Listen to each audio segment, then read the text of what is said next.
What's up, y'all? It's Ty in this video. Today, we're going to be going over ranking our top 10 point guards right now in NBA 2K25 MyTEAM. Now, I will say, point guard position is one that it's a lot of 100 overalls. And I don't necessarily like the fact that I got to make a list and hype up all these 100 overalls. But at the end of the day, like, it is what it is. I don't really have a choice. If that's what, I've got to hype up and that's who the top cards in the game are right now, then it is what it is. Those are the cards that I am going to be hyping up. But that's just kind of, again, I wish I didn't have to, but it's part of the video. Now, honorable mention, okay? A guy that's not going to make it is Alex Caruso.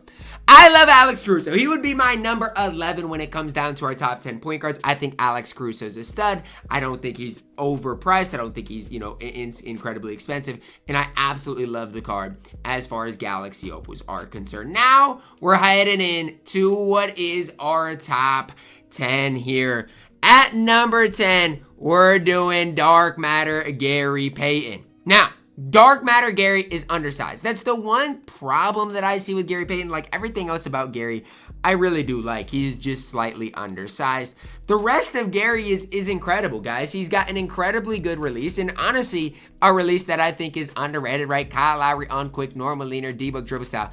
Only thing I really wish was changed for Gary was like, I wish the normal leaner was on very quick, because I wish, that was slightly sped up, was slightly easier to get off. But everything else about Gary, I really do like. I think his release is easy to time, easy to green. I have a lot of success every time I play with Gary. And so it's tough for me, not to hype Gary up. I've, really had a lot of success when it comes down to using this card. He's been on my main squad forever. It just comes down to, at this stage, height runs the game. And Gary's just not quite as tall as I wish he was. And so that's kind of the one thing that I'm looking at with Gary is it's like, I just wish the card was a little bit taller. If he was taller, I'd hype the card up a way, way, way more. Right now, coming in at my number 10.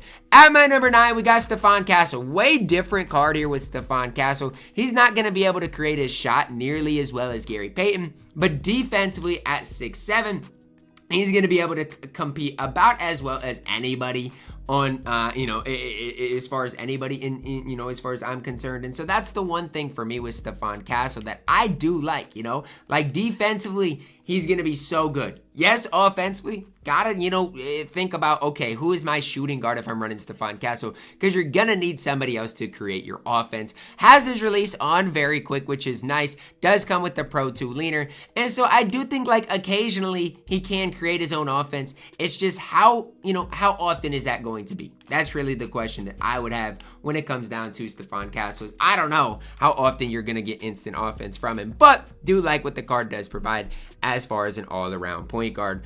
Heading into my number 8, we've got Dark Matter Jason Kidd from the MyTEAM Festival. Sees that release on very quick, and I just think offensively, he is so elite. Now, the problem with Jason Kidd is this. He's only 6'4". And so if you're trying to, find guys to maybe, look to pick up for your squad, that is definitely a problem with Jason Kidd that I wish was solved, right? I wish he was a little bit taller. But see, he's patty with Garland up run very quick, Pro 2 leaner, Garland dribble style. There's just no real negatives with Jason Kidd. In my opinion, the way I think of Jason Kidd is he is a better version of he's just a better version of the Gary Payton, right? Release on very quick, Pro 2 leaner, just going to be a slightly better all-around option than a Gary Payton. Trust me, I've used both cards, and at this stage, Jason Kidd is slightly better. Even defensively, Jason Kidd is going to give you a little bit more.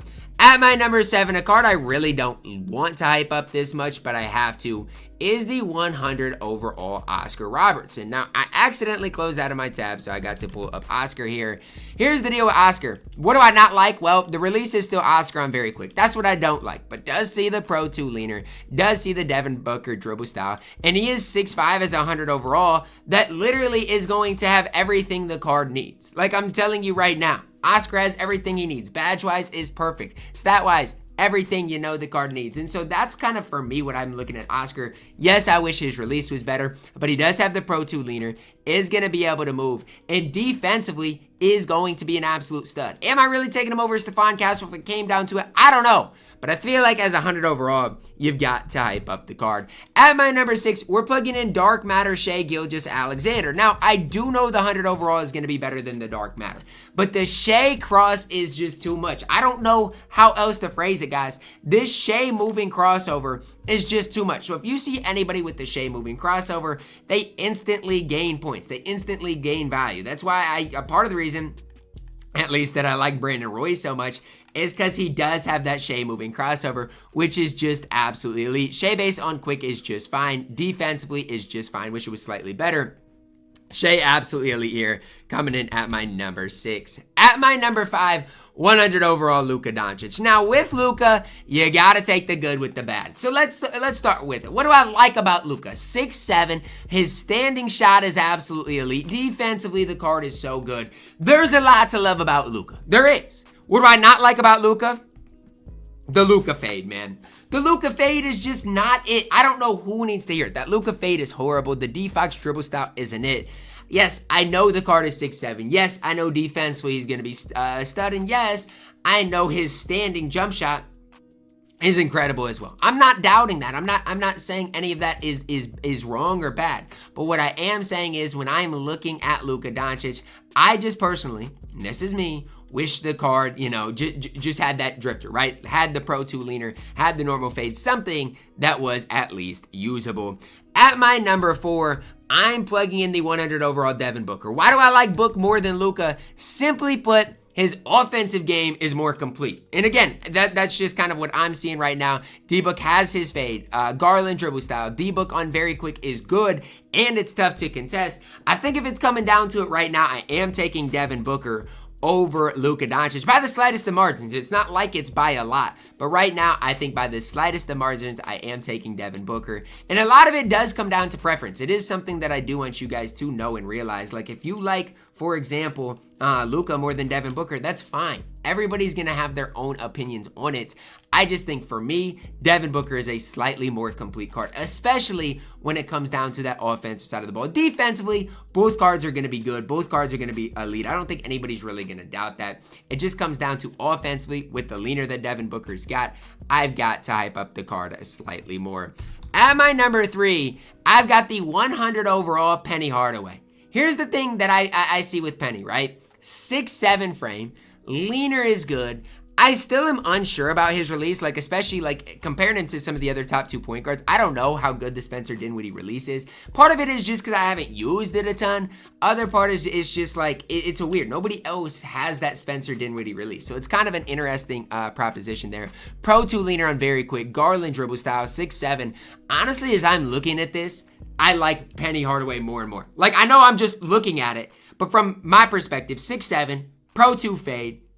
Great defense, good dribble style. Again, the release is a little bit interesting to me, but everything else about Penny Hardaway checks out. Card looks nearly perfect in my opinion on this game. Coming in at my number 2, we're plugging in the 100 overall Shai Gilgeous-Alexander, who I do think is noticeably better than the Dark Matter Shai. I like both Shais. This 100 overall Shai is obviously better.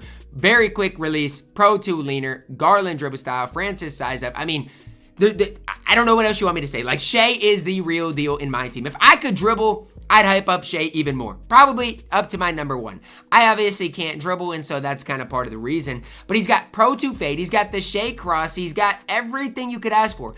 Honestly, as I'm looking at this, you could have Shai at your number 1. If your Shai is number 1, I'm not going to hate you. I'm not going to even disagree with you because I do think my number 1 and number 2 are interchangeable. I don't think you can really debate one way or another. Shai absolutely elite at this game for me, coming in at my number 2 right now. Coming in at my number 1 right now is Michael Jordan. Now, again, Shai, Michael Jordan. Why do I like MJ? Well, this is just something that I believe, and I could be wrong on this, but I've always believed that MJ just gets incredible defensive animations, number 1. Number 2, I feel like the Matt Ryan on very quick is so easy to time, easy to green. The MJ fade is fine. Garland dribble style is good. All of MJ's sigs are fine as well. MJ or Shai, I really do believe is preference based. I genuinely do. I've used MJ. I absolutely love the card. His fade is so easy to time, easy to green. His leaner is absolutely perfect. There's just not many negative things I can say about either MJ or Shai. I think the difference between MJ and Shai and the next best point guard is definitely noticeable, definitely there. But let's be honest with ourselves. All of these point guards on this list are good. I do think there's a massive difference between like a Shai and a guy like Gary Payton at this stage, though. I wish there wasn't. But if I'm being realistic and honest with you guys, there's a massive difference between the couple of cards. That's going to wrap it up for our top 10 point guards right now in my team. Let me know your thoughts on it down below in the comments. Drop a like on the video, subscribe if you are new, and as always, man, I love you guys. Have a blessed day.